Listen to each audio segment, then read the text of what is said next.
Get ready to laugh out loud? Here are the 5 best jokes of the day that will have you cracking up in no time. So, my wife Jessica and I live in the suburbs where everything's quiet until one weird night. We're sleeping soundly, right? Then suddenly, there's a loud knock at the door. Jessica wakes up and asks, "Mike, who is it?" Half asleep, I answer, "Probably the pizza guy at the wrong house." But the knocking gets louder. Finally, I wake up fully and look at the door. Outside, there's this guy, stumbling and all sweaty. I'm thinking, this definitely isn't the pizza guy. This is the trouble delivery. He's yelling, "I need help! My car broke down. Can you give me a push?" And I'm like, "Bro, it's the middle of the night and I'm really tired. How about we handle this in the morning?" I go back to bed and tell Jessica, "He says his car broke down and needs a push." And Jessica immediately says, "Come on, Mike.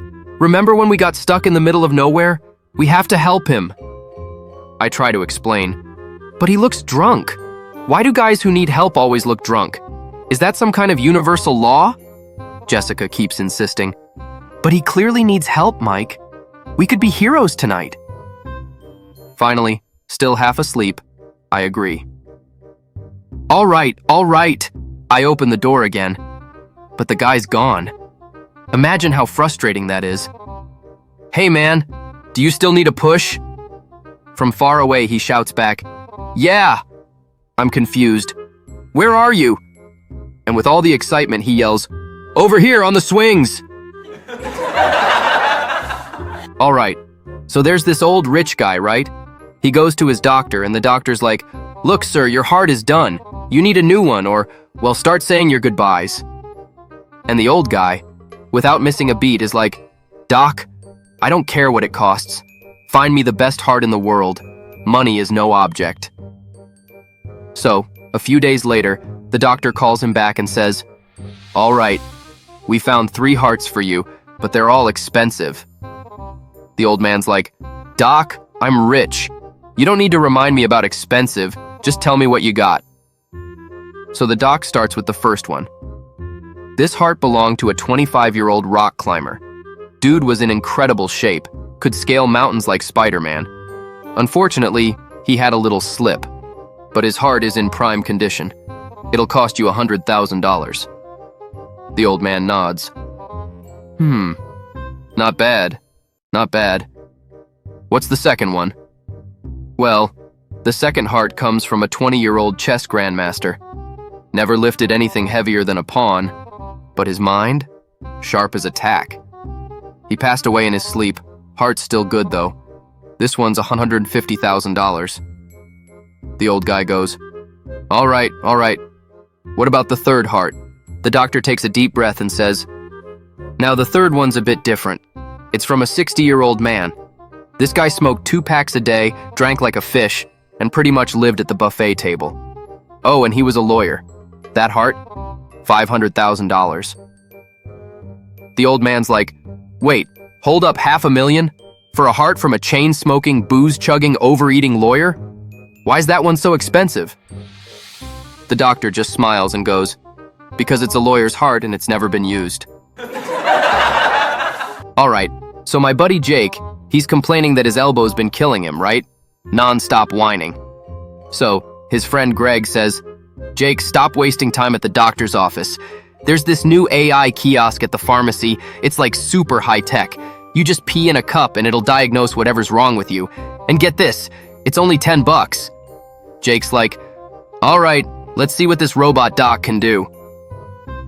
So, he fills up a little cup, heads over to the pharmacy, and sure enough, there's this AI machine standing there, looking like a futuristic soda machine or something. He pours his sample in, throws in his $10, and the thing lights up. Bing, bing, bing, all these colors flashing. After a minute, it spits out this tiny receipt, like a fortune cookie. "You've got tennis elbow. Soak it in warm water, take it easy, and you'll be fine in 2 weeks." Jake's blown away. He's like, "Man, this AI stuff is insane." But then, curiosity gets the best of him.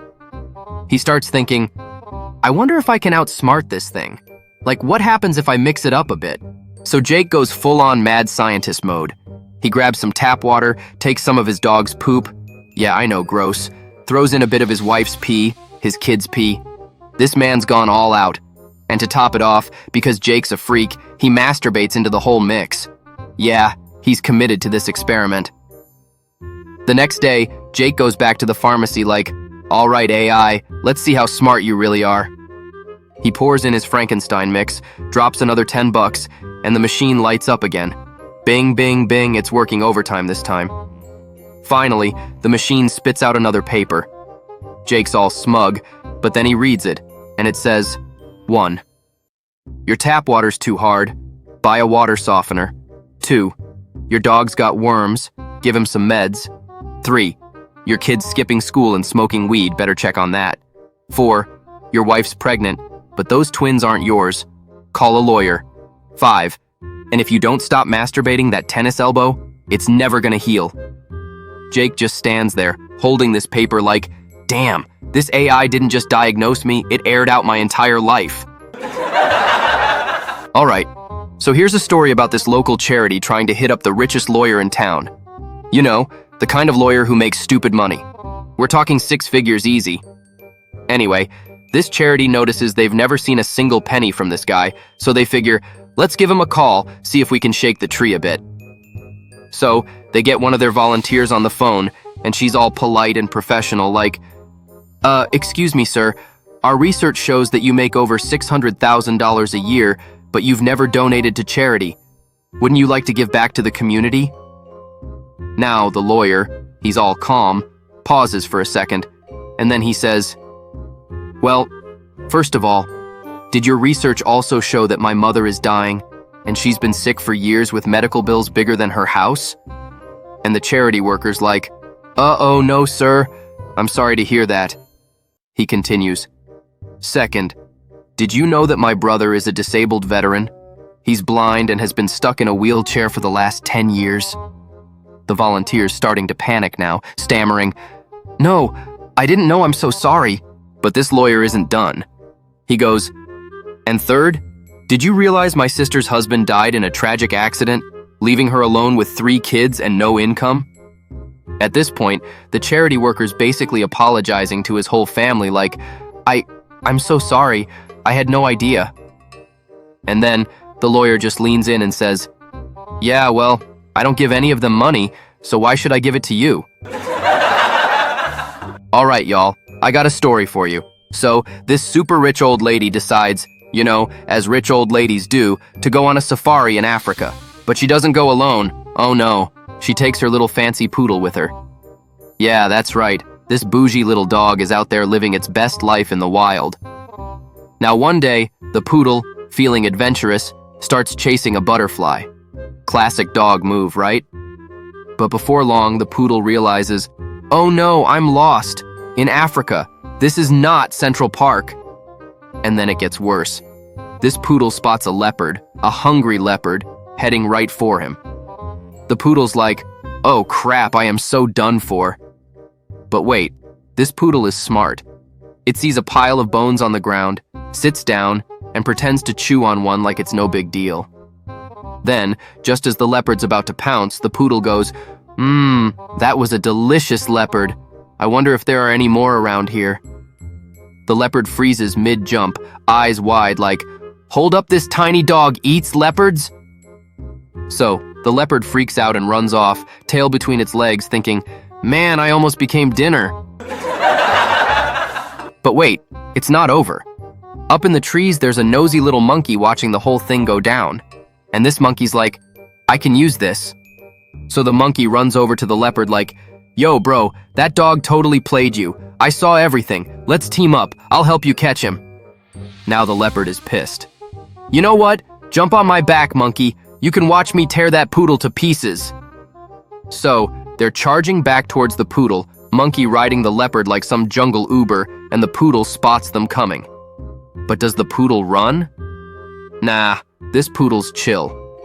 It sits down again, back to the leopard, pretending like it doesn't see a thing. And just as the leopard and the monkey get close enough, the poodle goes, where the hell is that monkey?